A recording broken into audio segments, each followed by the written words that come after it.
जय श्री राम। ओम वक्रतुंड महाकाय सूर्यकोटि समप्रभ निर्विघ्नं कुरु मे देव सर्वकार्येषु सर्वदा। वैसे मानव के तन में भी पशुओं वाले गुण सारे हैं। मनुष्य के शरीर में भी सारे गुण, पशुओं के जितने गुण हैं वो सभी हैं मनुष्य के शरीर में भी। और इसका परिणाम ये होता है कि कभी कभी जब उसके अंदर का पशु जाग जाता है तो ऐसे ऐसे भयंकर कर्म कर जाता है जो पशु भी उस कर्म को देखकर शर्मा जाए। तो वैसे मानव के तन में भी पशुओं वाले गुण सारे हैं, पर इसमें जो अपने गुण हैं वो उन जीवों से न्यारे हैं। इसमें कुछ गुण ऐसे हैं जो उन पशु पक्षियों से अलग है। वो क्या है? वे केवल भोग जानते हैं, वे सिर्फ भोग वासना कर सकते हैं, लेकिन इसमें ये संयम भी रख सकता है। वे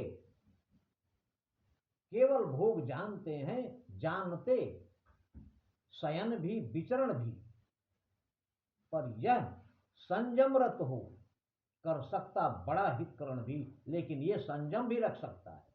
भोग विलास ये भी करता है, लेकिन ये संयम भी रख सकता है, संयमी बन सकता है, ब्रह्मचारी बन सकता है। ये गुण जानवरों में नहीं है।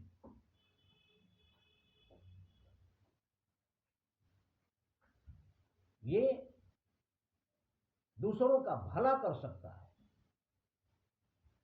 जानवर बहुत कम ऐसे होते हैं जो दूसरों का भला कर सकते हैं।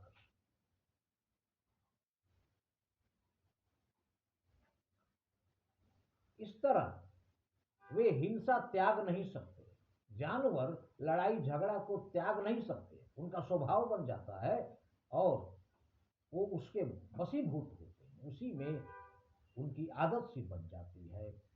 वे हिंसा त्याग नहीं सकते, लेकिन इसमें इसमें है छुपी अहिंसा भी। ये अहिंसा भी अपना सकता है, लड़ाई झगड़ा त्याग भी सकता है। ये शक्ति सिर्फ इसी में है, उनमें नहीं है। इसलिए मनुष्य सब जीवों से ऊपर माना गया है, लेकिन मनुष्य होते हुए भी जो पशुओं जैसा व्यवहार करने लगते हैं उनकी गिनती मनुष्यों से हटाकर पशुओं में की जाती है, जिसको कहा गया है पशु बिन पूंछ बिसा। ऐसा पशु जिसकी सींग और पूंछ नहीं होती, लेकिन है वो जानवर है। ऐसे मनुष्यों को सम्मान प्रेम नहीं मिलता, सिवाय बदनामी के। मनुष्य हैं बड़े भाग्य मानुष तन पावा, सुर दुर्लभ सदग्रंथन गावा।